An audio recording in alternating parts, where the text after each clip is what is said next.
दोस्तों, अक्सर हम देखते हैं जब कोई भी आपदा, महामारी या किसी भी प्रकार की मुसीबत खड़ी होती है तो सिख धर्म के लोग लोगों की सहायता करने में सबसे आगे रहते हैं। लेकिन क्या आपको पता है वो ऐसा क्यों करते हैं? अगर नहीं पता तो इस वीडियो को पूरा जरूर देखें, क्योंकि हमने सिख धर्म से जुड़ी ऐसी बहुत सी बातें बताई हैं जिन्हें जानकर हर व्यक्ति को उन पर गर्व होगा। दोस्तों, सिख धर्म की शुरुआत आज से करीब 500 साल पहले भारत और पाकिस्तान के पंजाब वाले हिस्से में हुई थी। पंजाब की ये जमीन इतिहास की नज़र से बहुत ही ज्यादा महत्वपूर्ण मानी जाती है, क्योंकि यहीं पर दुनिया की सबसे पुरानी सिविलाइजेशन सिंधु घाटी सभ्यता रहा करती थी। इस जगह पर हिंदू, मुस्लिम और जैन सभी धर्मों ने अपनी अलग अलग छाप छोड़ी है, जिसके चलते पंजाब का कल्चर हमेशा ही काफी विविध रहा है और इस डाइवर्स कल्चर का असर आज भी सिखों पर देखने को मिलता है। आज की अगर बात करें तो इस समय दुनिया में सिखों की संख्या 30 मिलियन के आसपास है, जिसमें लगभग 83% सिख हमारे भारत में ही रहते हैं। भारत के पंजाब राज्य में सिखों की जनसंख्या लगभग 60% है, जबकि भारत की कुल जनसंख्या में सिखों का योगदान सिर्फ 1.72% है। इसके अलावा सिख दुनिया के और भी बहुत से देशों में फैले हुए हैं, जिसमें United kingdom, Canada, America, Australia और मलेशिया जैसे देशों के नाम शामिल हैं। आपको जानकर हैरानी होगी कि भारत के बाद सिखों की सबसे ज्यादा आबादी कनाडा के अंदर रहती है।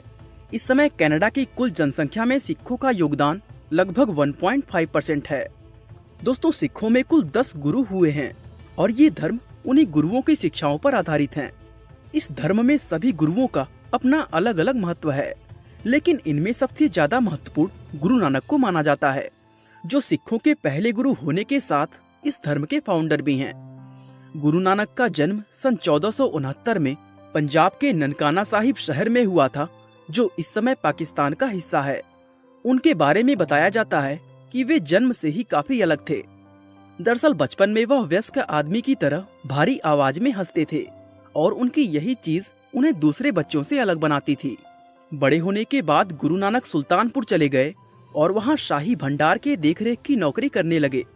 इस नौकरी के दौरान वह लोगों के अंदर फैली हुई बुराई, भ्रष्टाचार, ऊंच नीच और जातिवाद को देखकर काफी दुखी होते थे। एक दिन वह सुल्तानपुर के पास एक नदी में नहा रहे थे कि तभी उनके साथ एक चमत्कारिक घटना हुई। वो नहाते नहाते अचानक ही भगवान के पास पहुंच गए और भगवान से बात करके 3 दिन बाद लौटे।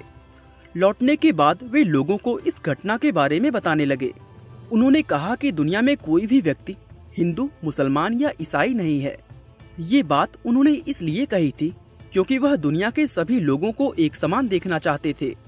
गुरु नानक के बाद इस धर्म में 9 गुरु और आए और इन सभी गुरुओं ने लोगों को एक भगवान और सभी इंसानों के एक समान होने का संदेश दिया।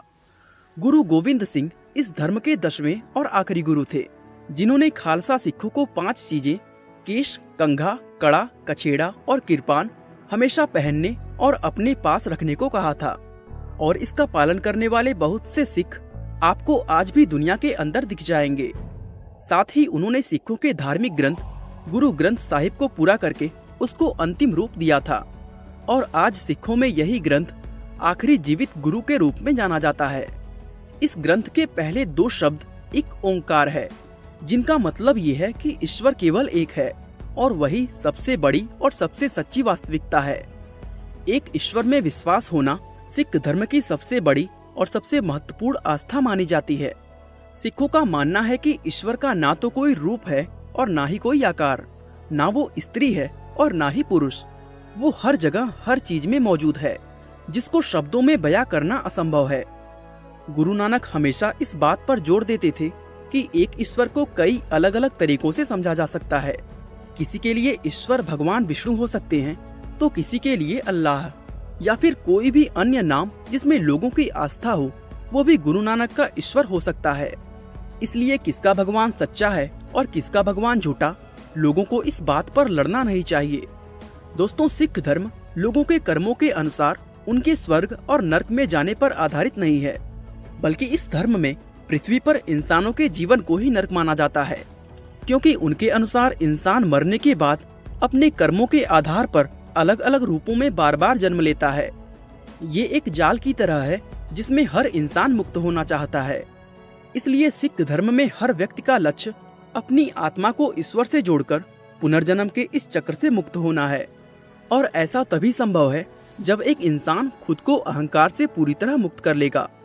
दोस्तों, सिखों में इसको मुक्ति प्राप्त का रास्ता कहते हैं, जो कि हिंदू धर्म में मोक्ष प्राप्ति के समान है। दोस्तों, सिखों का ऐसा मानना है कि इंसान माया के जाल में फंसकर ईश्वर से दूर हो जाता है। आपकी जानकारी के लिए बता दें कि जो भी चीज इंसान को ईश्वर से दूर करती है वो माया कहलाती है। गुरु नानक कहते हैं कि माया ईश्वर और इंसान के बीच मौजूद एक दीवार है जो 5 चोरों से मिलकर बनी हुई है। इन 5 चोरों के नाम हवस, क्रोध, लालच, लगाव और अहंकार है। और ये हर एक सिख का कर्तव्य है कि वो इन 5 चोरों से मुक्त होकर अपना जीवन बिताएं, क्योंकि जब तक वह इन 5 चोरों को नहीं छोड़ता तब तक उसको मुक्ति नहीं मिलती है। गुरु नानक कहते थे कि दुनिया में जितनी भी परेशानियां और मुसीबतें आते हैं वो सभी इंसान के अहंकार और माया की वजह से होते हैं। वो कहते हैं कि जो भी व्यक्ति माया के चक्र में फंसकर अपना जीवन बिताता है, सिखों में उसको मनमुख कहा जाता है। वहीं दूसरी तरफ जो व्यक्ति मोह, माया और अहंकार को त्याग कर प्यार, सच्चाई, संतुष्टि और सहानुभूति के भावों को अपनाकर ईश्वर का ध्यान करते हुए अपना जीवन जीता है, तो उस इंसान को गुरमुख कहा जाता है। दोस्तों, गुरु नानक देव ने बताया था कि सिख धर्म के 3 पिलर हैं और इन पिलर्स में बताए गए तरीकों को फॉलो करके कोई भी इंसान गुरमुख बन सकता है। सिख धर्म के पहले पिलर का नाम जपो है, जिसका मतलब ईश्वर यानी वाहे गुरु का नाम जपते हुए हमें हर रोज ध्यान लगाना है। इसके बाद दूसरा पिलर है कीरत करो।